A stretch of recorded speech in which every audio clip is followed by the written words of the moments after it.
what if I told you that one of the most rugged, masculine brands in the entire world, a global symbol of the American cowboy, actually started out as a cigarette made just for women? It sounds crazy, right? Well, let's get into it, because this is one of the most fascinating brand transformations of all time. So yeah, this is the story of Marlboro. We're going to break down how this brand went from being a total market failure to an absolute global powerhouse.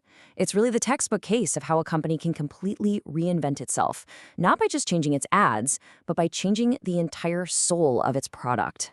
All right, so picture this. It's the early 1950s. The cigarette market is just completely dominated by these unfiltered, super macho brands, like Camel, Lucky Strike, Chesterfield. Those guys accounted for 90% of all sales. And then way over in the corner, there was Marlboro. That was Marlboro's original slogan, mild as May. It was meant to position the brand as this sophisticated, gentle cigarette for the ladies. Literally everything about it was designed to appeal to women, which back in the 1950s was a super tiny piece of the pie. And check this out. It wasn't just talk. The cigarette itself was physically engineered for women.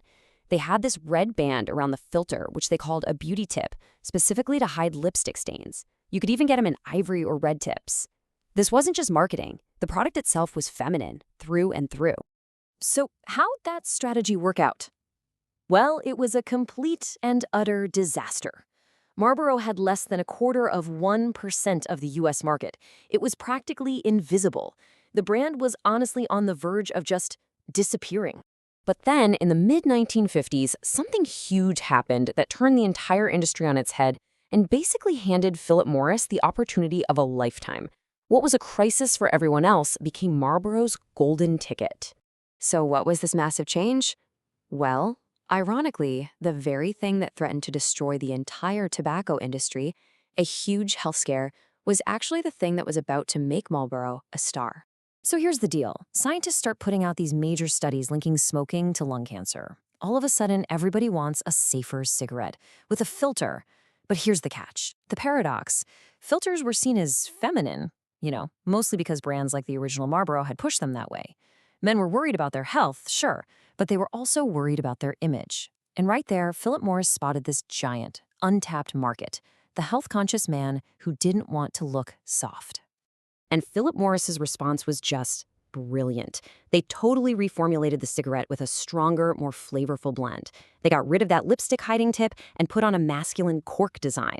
And, maybe most important of all, they introduced the now iconic flip-top box. It was this sturdy, bold piece of packaging that was a first for the industry. It just felt solid and, manly in your hand. Okay, so they had a new product, a new package, but now they needed a new face. So Philip Morris went to this small, up-and-coming ad agency in Chicago run by a guy named Leo Burnett, who was about to create one of the most powerful ad campaigns in history. Burnett's initial idea was actually to feature a whole lineup of rugged, manly dudes. The plan was to rotate through different figures, sea captains, weightlifters, construction workers. The cowboy was just supposed to be the first one out of the gate. But the public's reaction to him was so huge, so immediate, that they scrapped the rest of the plan and went all in on the cowboy. And the impact of this change was, it was staggering. Just look at these numbers. In 1954, before the rebrand, sales were a measly 18 million cigarettes for the whole year. By 1957, just a few years into the cowboy campaign, that number exploded to over 20 billion. No, that is not a typo. From millions to billions, it's just insane. So why was the cowboy so darn effective? Well, because in a world that was feeling more and more complicated and stressful, he represented this powerful ideal. He was this man whose world was simple, whose life was free of pressure. He was the ultimate symbol of freedom and rugged individualism. So the campaign was a huge, huge success. But Leo Burnett and Philip Morris knew they could take it even further. It was time to give the Marlboro Man a home. This slogan from 1966 was an absolute stroke of genius. It transformed the whole campaign from being about a person to being about a place, a mythical, aspirational world. Marlboro Country became this state of mind, a destination for anybody looking for flavor and freedom. And the brand just kept on growing. They expanded the product line, adding menthols and 100s. And then they hit a huge wall. In 1971, all cigarette advertising gets banned from TV and radio. Now, for most brands, this would be a complete disaster. But for Marlboro, the brand was already so powerful that it just smoothly shifted to print ads. And get this, the very next year, they launched Marlboro Lights and became the #1 best-selling cigarette in the entire world.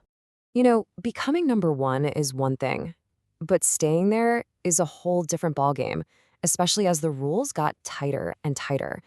And this is where Marlboro really proved its genius at adapting and innovating, with its marketing and its product. With their usual advertising options shrinking, Marlboro needed a new frontier, and they found it in motorsports. As one Philip Morris executive said, Formula One racing added a modern-day dimension to the Marlboro Man. You know, the image of a heroic, risk-taking race car driver, it was a perfect match for the brand's identity. Okay, now this is where their strategy gets really, really clever. When they were faced with total bans on tobacco logos, they pioneered something called alibi marketing, basically a way to hint at your brand when you can't show it directly. They replaced the Marlboro name on Ferrari and McLaren race cars with these barcodes and chevrons that looked suspiciously like the logo.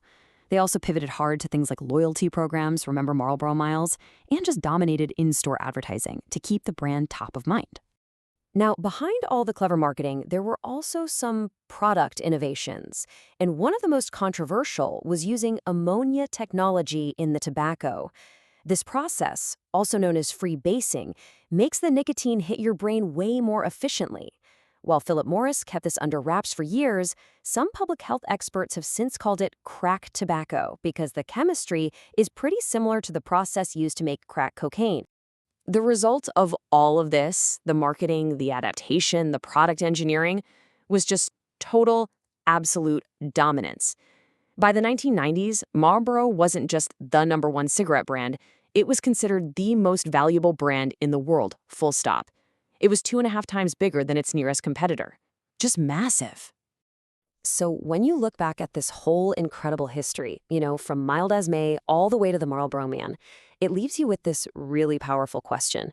The story of Marlboro is a true masterclass in marketing, and it really shows how an idea, an identity, can be crafted, sold to the world, and in the end, become even more powerful than the physical product it's supposed to represent.